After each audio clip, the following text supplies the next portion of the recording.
Okay, you guys, so thanks for joining us tonight as we're going to get ready to talk about vendor and expo events and just all the nitty gritty that goes along with that. And doing a vendor event and expo event is really one of many great ways that you can get out there and expand your network and you can meet a lot of people. How many of you have ever been to an expo event or a vendor event and you've seen all the tables and it's like bazaar style, if you will, with all the tables around?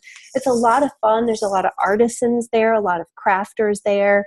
There's a lot of other network marketing or direct selling companies there. Sometimes you just get all sorts of things that can come up some of these events, and it really depends on the theme of the event as to what kinds of people that you get with their tables there. But it's one of many, many, many ways that you can expand your network and get to know people, because certainly on an organic level, we can naturally share with our family and friends, but that's not necessarily the way to build a business. Not that it can't be built that way, but we shouldn't count on our family and friends to build a business. We can only count on ourselves, right?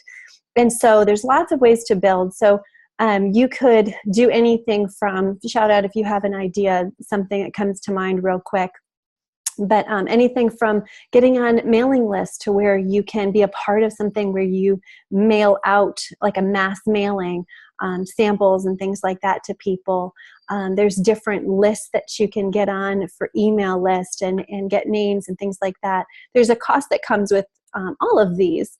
Those are just some ways. Another way that you can network is to get involved in like a chamber of commerce or Business Networking International, or BNI for short.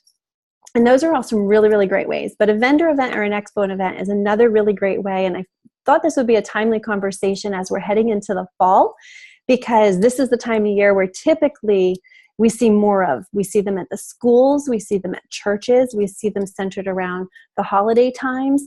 And so really a great thing to not discount at all, because you never know who you're going to meet.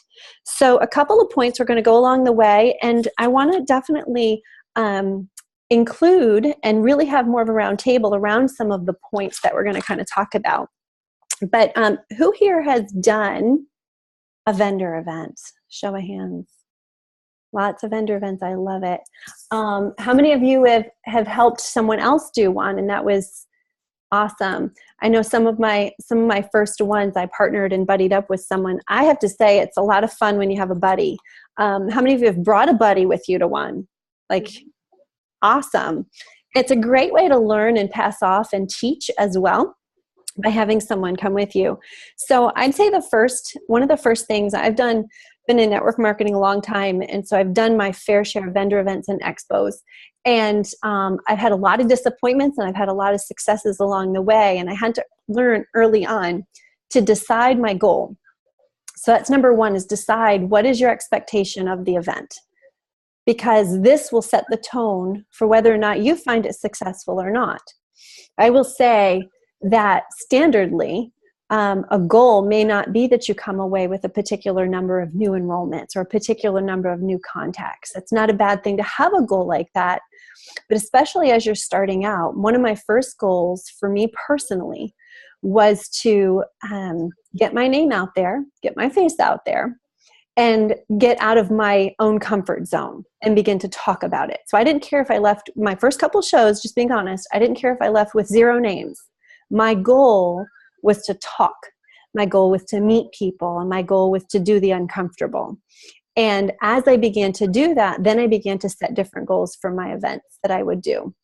And from there, I looked at it as, you could say, well, gosh, Kristen, you're going to spend $15 to $30 on a smaller type event, with no goal of what to walk away with.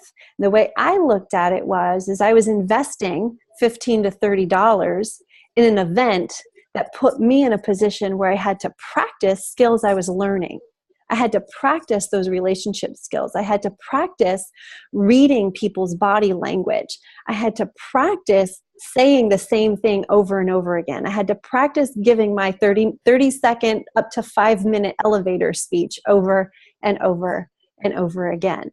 And I think it really helped me a lot. And so I see a lot of nodding of heads. How many of you have already done that and already feel like that's been a big help for you? Awesome. Awesome.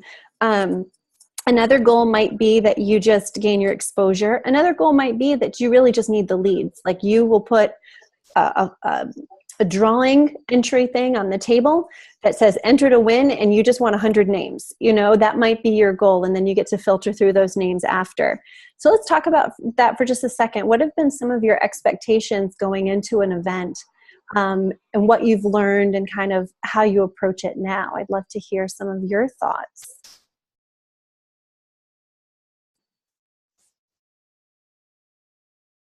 I know, big questions. I try not to have huge expectations, because then whatever I do get is a win. I don't do drawings at my table because I feel like maybe people might only give me their name and number to get the prize. And I want quality leads more than quantity. And right now it's working for me. Yeah, it's working really great for you. Yeah. Yeah. I have to tell you guys a little bit more about Laura in just a second with that one. Does anyone else want to share some of what their experience has been? I will. I've done a few so far, and like you said, my biggest goal was just to, get out of my comfort zone, because I'm an introvert and it's really uncomfortable for me to approach people, even though I love the oils and I'm super passionate. It makes me really nervous to present in front of anyone. So that's my biggest goal, and I have 5 coming up for the holiday season. And I'm just following Laura's lead because she's killing it. She's a rock star. So embarrassed now. She is. So we'll see. That's really awesome, Jess. And I remember you came to me, I think one of the first ones I had you help me with. That was a lot of fun. I think your willingness to step out of your comfort zone and learn and try something new, as well as being coachable and teachable, is the key ingredients, in my opinion. Even being coachable and teachable with yourself on how it came out and learning from it, and what is it that they say? Doing the same thing over and over is going to give you the same results. If you want different results, you got to do something different. So we have to be coachable and teachable, even in our own events, in our own classes, and the things that we're doing. I don't know if you guys have ever done this, where if you've recorded yourself ever doing anything, gone back and re-listen or re-watch yourself. So you can kind of, it's difficult, I'm not going to lie. But then kind of pick it apart in a good way, for a good reason, where you can say, oh my gosh, I say 100 million times. I watched a video not that long ago that I had recorded a year ago on consistency. And I can't even tell you how many times I used the word consistent in that video. It was the funniest thing. So I'm like, oh yeah, note to self, don't do that again. So we can learn from ourselves. But I have to dote a little bit on Laura, just so you guys can hear this really where this is coming from, because I know Jess said it and I said it too. But she has been doing vendor events. How long? When did we do our first event together? It was a year ago, March. It was me, you, and Julie at the Rustic Bridal Show at Missionary Farm. That's right. That's right. And I don't even know how many events I did with you thereafter, but we did a lot of events together. And Laura was eager, willing, wanting to grow her business. And she was definitely sowing seeds in many areas to meet people. And because let's be honest, we don't all have, at some point we might run out of our warmer market. Some of us have a larger network to start from than others. And so for Laura, she just knew that tapping into a cold market was going to be her best bet. So she just really started sowing some seeds in every direction to see which ones were going to pop, and then could kind of adjust, right? And so how many events did you have last month? Or we're still in September, this month. Remember, I've had 5 this week, and we'll make it 5 this month. 5 events. And she signed 4 people up just this last weekend, and 7 people just from events this month. That's crazy, y'all. That's crazy. Wow. It's amazing, and I'm so proud of you. And we were talking about it the other day because I think one of the things that a lot of us can wonder is realistically, what is the probability you're going to sign someone up that you've never met before, and they're going to pay how much money for a starter kit and get started when you meet them at the table? It is a small percentage, and if you count every single person who walks by your table. But, there's numbers to the game. If you have X amount of people walking into the event itself, not all of them are necessarily going to even walk by your table. Then by the ones who walk by your table, how many of them are going to pause and even make eye contact with you or your table? Then from those people, how many are really interested and how many are being kind, right? And so the numbers get smaller and smaller. The point is there are people there, and they are ready, and they are ready. And I think, and the other thing that was really interesting is one of the people that signed up was someone we had seen at a previous week at the same place. And she had talked to us before, and this time she came back and she was still hedging, but we knew, it was enough to say, you came back, so you must really want to do this. So let's move on. Let's move. Exactly. And it got her to do it. Her daughter too. Exactly. So I would love, Laura, if you would share just a little bit, and I forgot my little list of questions I had for you. I'm pulling it up now. But I would love for you to share just a little bit with us, just where you've been and where you're going with that, how you're feeling about them now compared to how you felt about them in the beginning. Well, the very first one, I had no clue what to say. I watched you and Julie. And that was before, too, we had iPads and stuff to be able to sign people up at the table or to sign them up electronically for an email. That was before all of that. So it was really hard following up with them afterwards because you had to make the calls. And I was scared. And then my next one actually was this March because I got sick last summer, so I didn't do anything. So my next one that I did that I sort of reached out to try to do was this past March with you again at Mishnock. And yes, I was still scared, but I think I was a little better. And we got one sign up that day, but she was ready. She came to the table. Her and her fiance came to the table, said they'd been researching Young Living essential oils. They were ready. And then I'm trying to think. Patty, correct me if I'm wrong, but I think maybe we've only had one or two times that we haven't had a sign up this summer. I'm trying to think if we had any without a sign up. I think we might have had one farmer's market without one. But yeah, we had one. And then in April, I did another bridal show, and somebody who knew nothing really about oils did sign up. And I can't remember those conversations because I've slept since then and I'm old now. And, but she had a child with a need, and that helped. It helped because I'm pretty sure they're placing an order for peace and calming every month. And then in May, we did the farmer's market the very first time, and we had 4 signups that day. Julie was with me that day, and I think she was really instrumental in helping get a couple of those, or a lot of those. And I think it's the right person has to come to your table with the right need or the right mindset. 2 of them that we had this weekend on Saturday, like Patty said, one of them we'd seen before, and she actually told me the first time we saw her that she had a niece that sold Young Living. And so I sent her back to her because family, but she came back on Saturday and she said she hadn't seen her niece and she doesn't think her niece will ever know.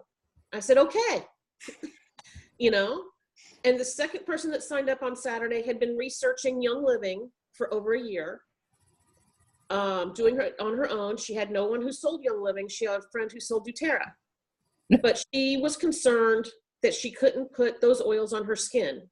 And she said Young Living was the only company that she found that you could put oils on your skin. Isn't that crazy? Yeah. What? And but she didn't want to dive in at $160. I said, you've been doing this for over a year. And her mom was with her. And I said, your health, you can't put her. So they walked away, and about 30 minutes later, they came back. The mom goes, I know she wants it, so I made a deal with her. I'm going to buy her the kit, but she can't open it till Christmas. It's September.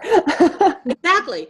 I said, but Allie, this account's in your name, so you can go online and order stuff for your own before you get to open your kit in December. Right.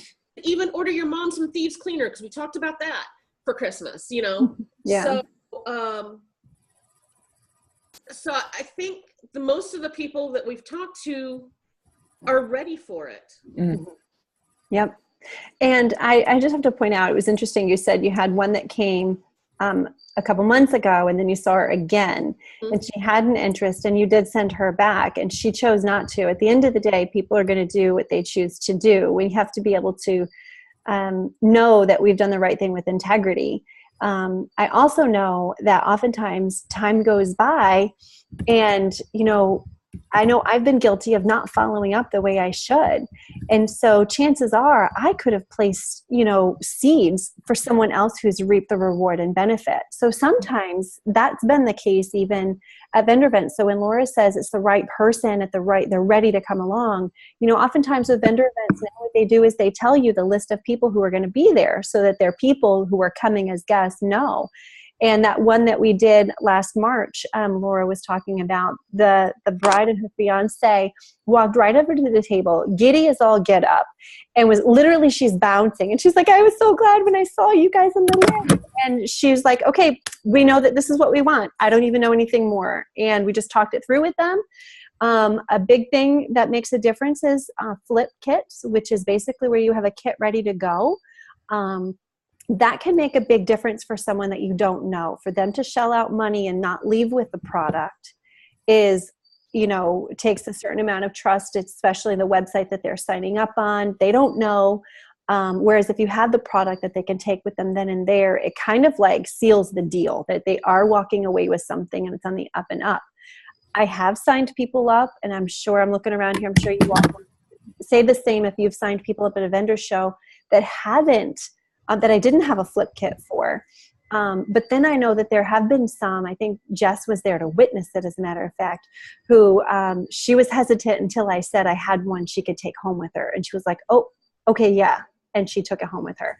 So they can make a big difference. So I know Joyce had a question. What are you saying to people? And I do want to talk about some tangible things and hear some of the tips that y'all have to share as well. So saying to people, I'm going to let everyone kind of dive into this one and share their experiences on how you've talked to people. But I do want to say this. We talked a couple weeks ago about the framework of a class, or a framework of authentic sharing.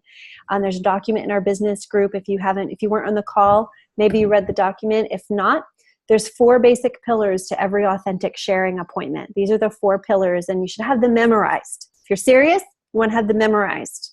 In case you don't, grab your pen and paper, write down real quick. The simplest is, 1 pillar is your story. Your Young Living story. What got you to make the decision to jump into Young Living for yourself? I'm not going to elaborate. You know where I'm going. The 2nd pillar is Young Living story. Young Living story is the seed to seal story. And it doesn't sound like we have seed to seal. It's actually a description of what seed to seal is with them. And we're going to talk about that. I didn't mention seed to seal once this weekend. We didn't mention the words, but we mentioned the process. That's what I meant. We didn't mention seed to seal. That's the unique thing that Young Living has. So that's the 2nd pillar. The 3rd pillar in sharing the framework of for authenticity is your meat and potatoes of what's happening. So if that's the event, you want to honor the event that you're at. So whatever that is. So that's, if it's a DIY event, if it's the, vendor event, whatever you've got going on. And then the 4th pillar, the 4th piece is a call to action step. That's your close.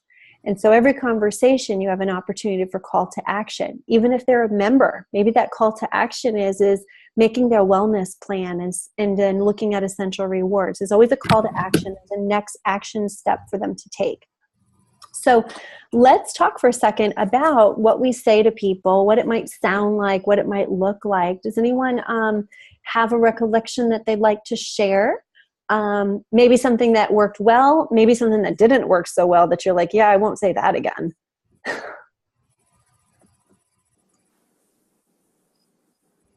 What does it sound like if someone's walking by the table and they're kind of perusing and looking around at the stuff you have on your table? What might be one of the first things that you say to engage them?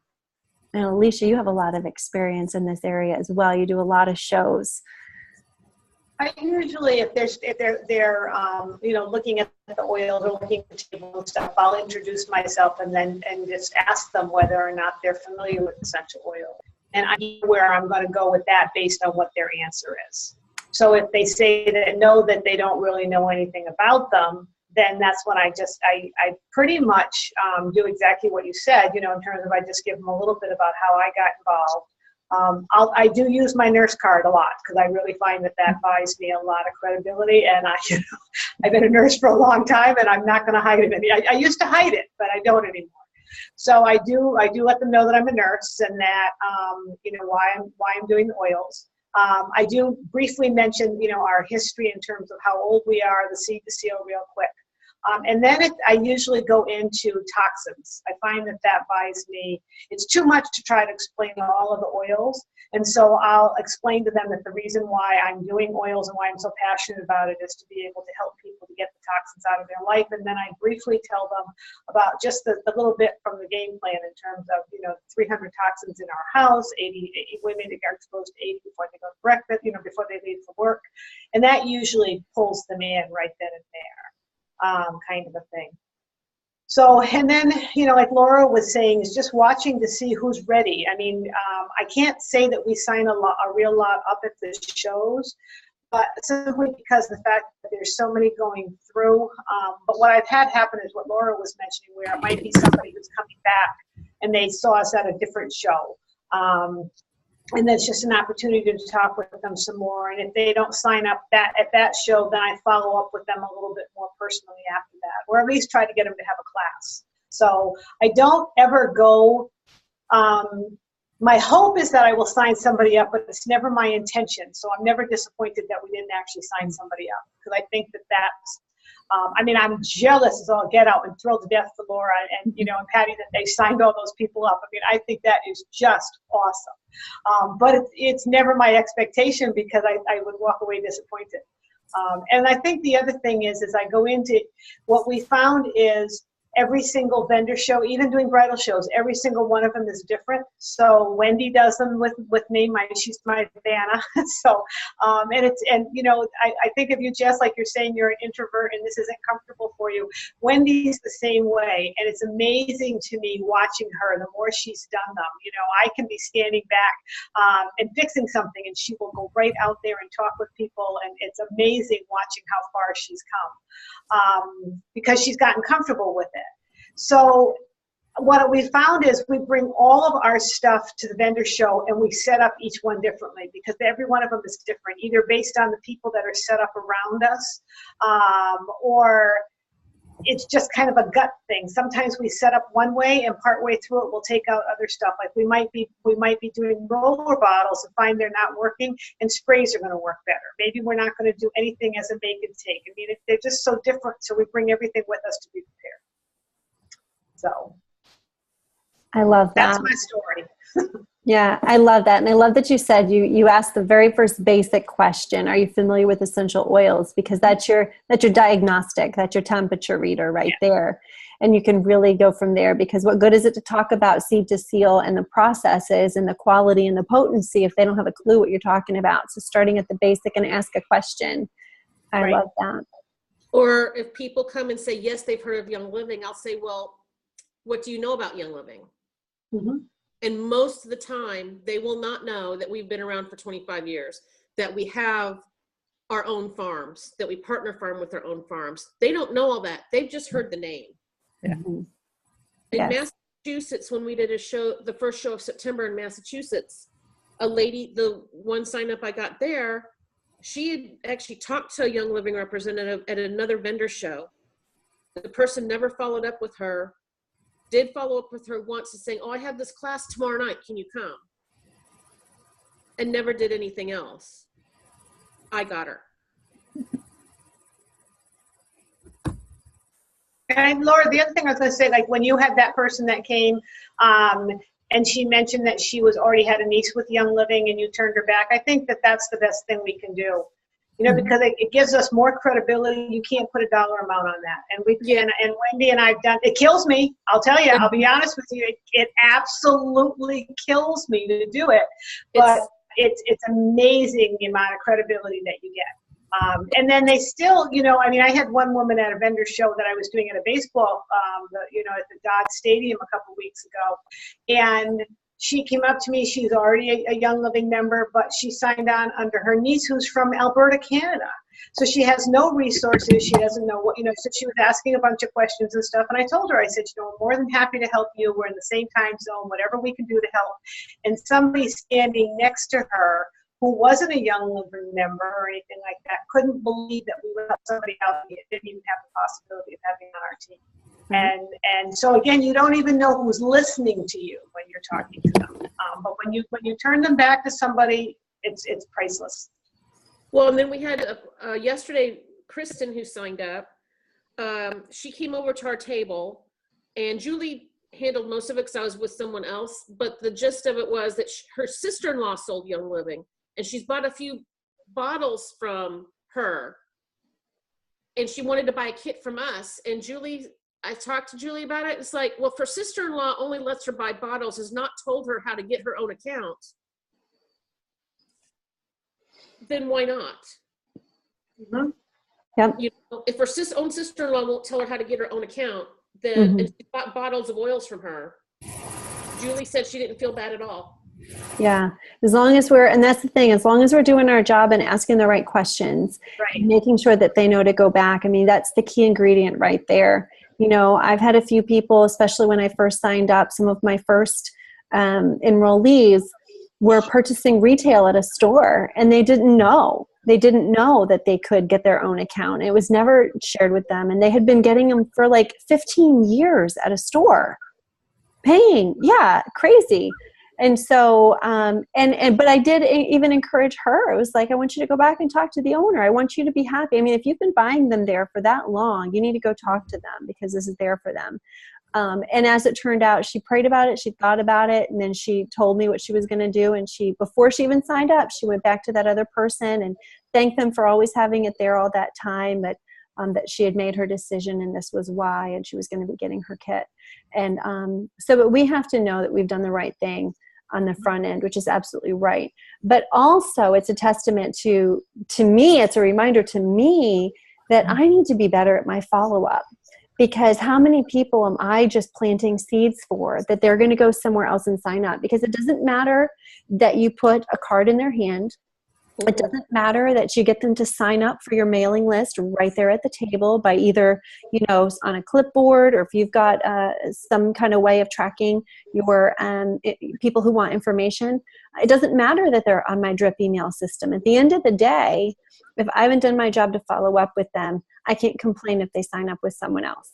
And so that is a nice reminder, Laura, on that one for sure.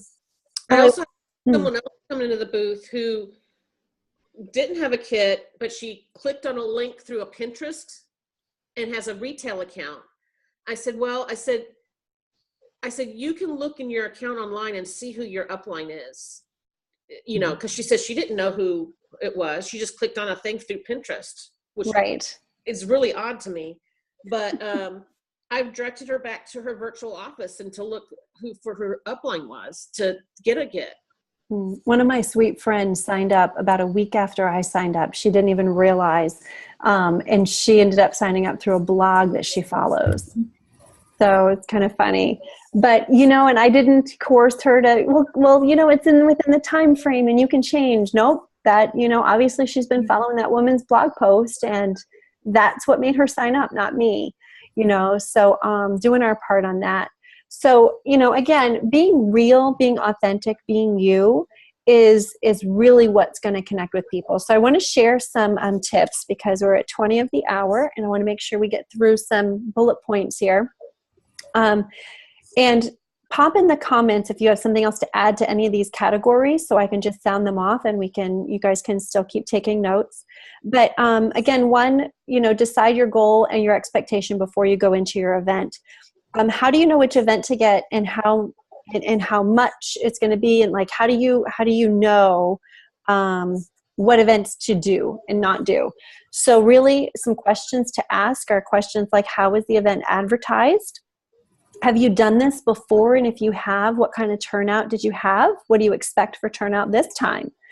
And if they've done an event before and it wasn't a great one, ask them what they're doing differently. Because I have worked with someone, I actually went to one of her very first vendor shows that she did. And it was an okay vendor show for someone's first time putting something together. And it was, I want to say it was like $10 is all I paid. It was nothing. I was like, hey, if it's a flop, I'm networking with the other vendors, right? That woman has gone on to do an amazing job at vendor shows that some of you in here are doing those shows with her now. And so it's been neat to see. There was a couple of vendor shows that I did with her that I was like, oh my gosh, I don't think I ever want to work with this woman again. But you know what? She came back. She said she owned up to something. This is what I'm going to do different next time. And I was like, all right, that's the person I want to work with. So those kinds of questions are good. Do you get a list of names after the event from all the people who attended the event? A lot of times, depending on the event, they'll have a guest list. And so you can get names of who's been pre-registered. That's not necessarily a good representation of every person who went through, but it's at least something. Is there electricity options? Is it indoor or outdoor? Do you need to bring your own table? Those are all, good questions. Is it a booth space or a table space? Because that will help you decide what kind of setup you want to have. If it's just a table, is it 4, 6, or 8 feet? Or is it an 8x8 booth area? And some events, especially fundraisers, will have a raffle to where they ask you not only to pay for your space, but to also bring an item to donate to the raffle. And then they do some sort of raffle to raise additional funds. A lot of the vendor events this time of year, especially through schools and churches, are fundraiser events. So there's going to be a lot more of those. Networking with other vendors, absolutely. Let me make sure I'm not going to get to that in just a second. Nope, that's a good one. Networking with other vendors. When you set up, I would always make it a goal to be set up 20 minutes prior to go time. Usually they require that you're set up 15 minutes before go time anyway, but at least 20 minutes before go time. Leave a stack of cards at the table, kind of look around and pay attention, and go circulate. Now, this is where having a buddy is really helpful. Having a buddy the whole day is helpful anyway, because one of you can be talking with someone and the other greeting someone else. But especially when it comes to networking with the other vendors, one of you can stay at the table while the other one circulates. And basically, you're going to go just meet everybody. Hey, I'm so-and-so. Is this your first time, at doing an event? Or I love your display, or compliment them, whatever. Have your business cards on you. If you feel so inclined, go with your gut on what feels right. There's been events that I've done that it just didn't feel right passing my cards out. Like, it felt weird. And then there's been other events that I did that was like everyone was passing their cards out. So just going with your gut. Some of them are very community and tight knit. This might be your first time in with this crowd of people. A lot of people who do vendor events network with one another. So then they let each other know when vendor events are coming up. And then they do the same vendor events, so they become family, which can be really awesome. Get that way with the vendors around you. Make a connection with the coordinator of the event, so you're on their list as a priority for their next event. That can always be a good thing. You also want to ask the question to make sure that there's not going to be someone else representing the same company you're representing at the vendor event. Is it a big deal if one of the other companies is there? No, honestly, it's not. But you want to make sure that there's not another Young Living table at your event. That has happened before. Yes, ma'am. I actually had we have a vendor event coming up this next Saturday that the lady actually emailed me about a month ago and asked me if I minded if there was another essential oils company there, because I was first. And I thought that was just really awesome. Mm-hmm. After talking to Kristen, I told her that as long as it's not a Young Living vendor, and she even, this next event's an indoor outdoor one, and we're outdoors. So I said, as long as this other oil, I said, I would prefer to be the only oil company. I said, but if as long as it's not Young Living and you want another one, as long as she's inside, I'm okay with that. But she came out and asked me, which I thought was really very good of her. Yeah, which is important. But I guess I'll find out this Saturday. Absolutely. Absolutely, which is important. And remember too, there are some, and this is in any industry, but there are some who can have, they're like, Red Sox versus Yankees when it comes to companies. And our policy and procedure actually states that you would be violating your member agreement if you spoke ill of another company. Did you know that, you guys? Which is amazing, because it almost feels like it's some other company's marketing strategy to do the very thing that we have in our policy and procedure to not ever do. I wonder which one that is. And so I just want to encourage you, when you do events, depending on the people, depending on the environment, depending on a bunch of factors, there may be reason for your blood to boil a little bit. Just saying. And I just want to encourage you not to ever. We have something so amazing and so unique in Young Living with our seed to seal process. And we stand on that. We stand on that, and we're a thriving, growing company that is, a million years ahead, it seems like, of the competition, all of the competitions, because we really are pioneering the way in this industry. And so stand firm on that. And, as Mama said, rise above, right? Don't stoop, rise above. So those are some things to consider. But in terms of one other added thing, to answer the question about networking with other vendors, friend them on Facebook too. Friend them on Instagram. Friend them on, whatever, wherever they're at, because you never know what can come from that. I have signed up other vendors many a time. This weekend. Yeah. Yep. And you know why? Because usually they're sitting there listening to you for 4 hours, 6 hours. They're hearing what you're saying. So you don't need to share your pitch with them. You need to like them and be likable, right? And build your network with them. Okay, so consider how you want to collect names. Be prepared to collect names at your table. Consider what your table is going to look like. Less is more. Of course, the bigger space you have, then the more you can have, and it still not be too much. But less can oftentimes be more. There's lots of images and lots of pictures in our group and in the vendor group. There's a vendor group on Facebook. It's called Vendor Success with Kara Kosher.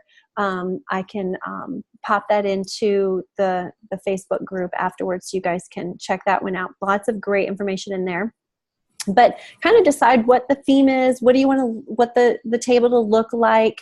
I love that Alicia said it's never the same twice. You kind of move things around a lot based on just how you're feeling about it. And even as you're going along, can kind of change things up a little bit. So how you're going to collect names, is it going to be pen and paper? Do you have a system that you want to go ahead and have them just start signing up and get their information in, such as Marketing Sense or any other system? When you take information in, try to find a way to at least take a note on the people you've spoken to. So that way, let's say you get, any amount of names, honestly, memory can be quickly fading on a busy day like that because you meet a lot of people. So even one name sometimes can be hard to remember exactly what you talked about because you talked to so many people, right?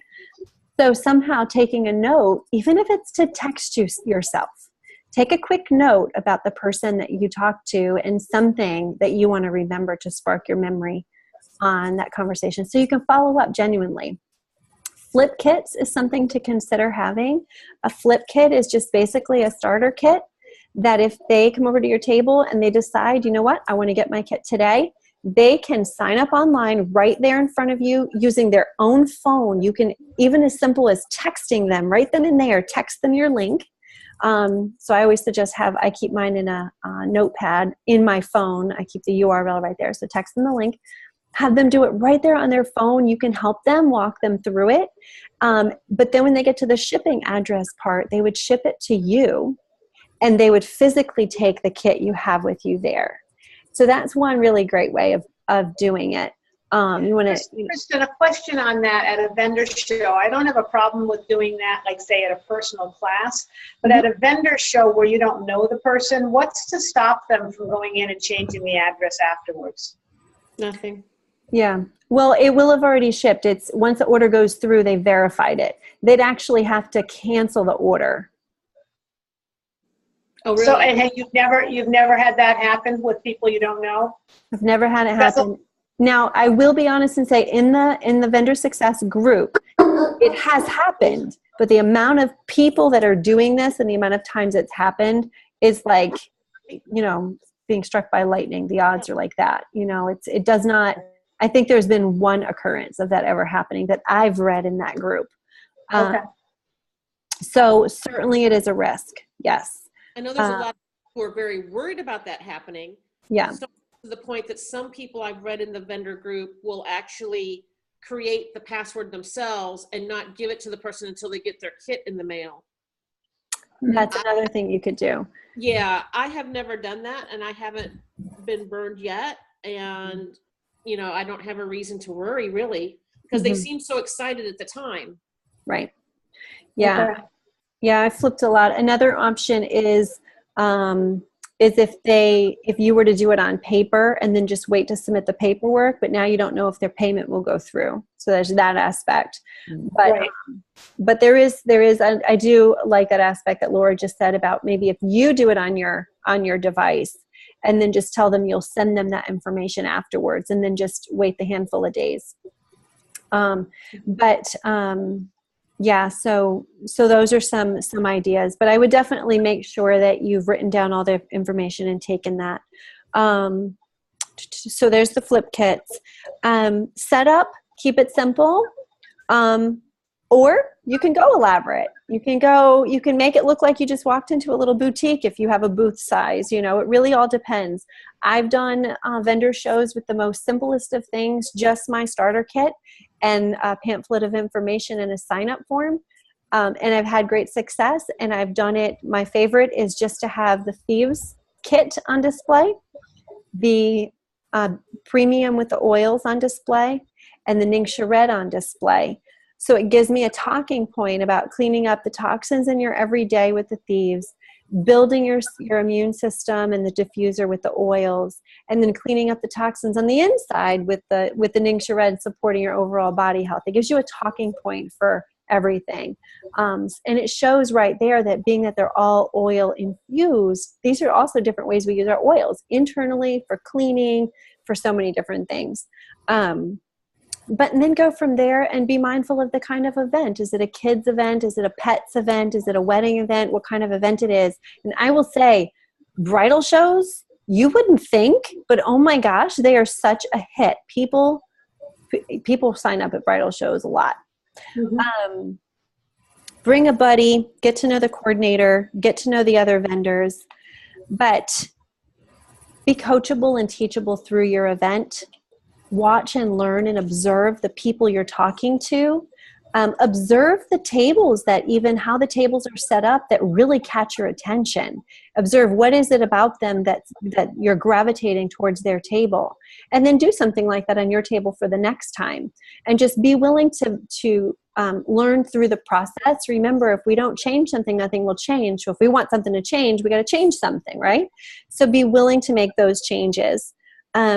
Your body language will make a difference. The smile on your face will make a difference. People are going to want to approach someone if they're not sitting behind the table with their face in their phone.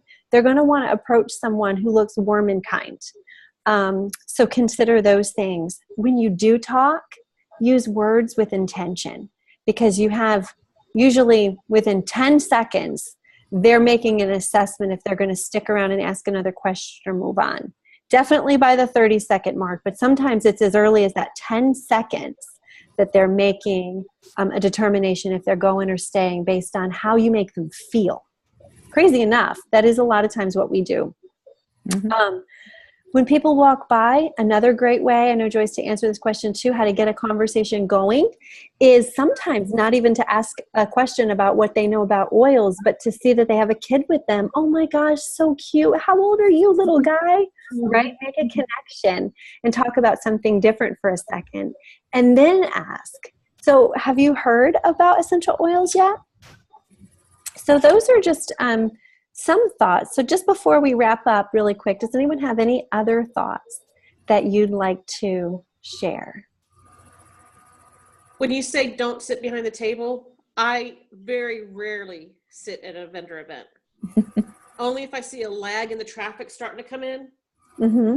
But so I very rarely sit and you know, I ask them, hi, this is a beautiful day. Or at bridal shows, it's so easy. Which one's the bride?